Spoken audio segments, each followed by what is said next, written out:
دنیا بھر کی طرح اسپین میں بھی آج عید الاضحیٰ منائی جا رہی ہے۔ اسپین کے شہر بارسلونا میں ہزاروں فرزندان توحید نے عید الاضحیٰ کی نماز ادا کی اور سنت ابراہیمی کے لیے جانور بھی قربان کیے۔ بارسلونا سے ممتاز منیر سہوترا کی رپورٹ دیکھیے۔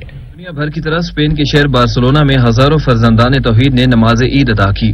اس موقع پر قاری عطاء المصطفیٰ نے سنت ابراہیمی پر روشنی ڈالتے ہوئے کہا کہ عید قربان ہمیں استقامت کا درس دیتی ہے۔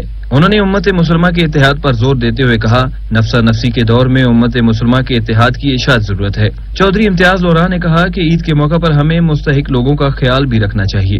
پوری دنیا میں بسنے والے تمام مسلمانوں کو بہت بہت عید مبارک۔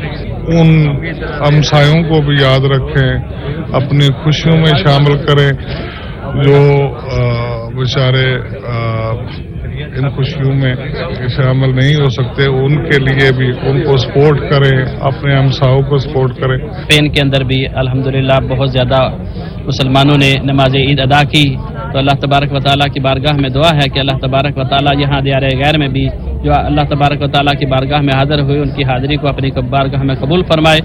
پوری دنیا میں بسنے والے تمام مسلمانوں کو میری طرف سے عید مبارک۔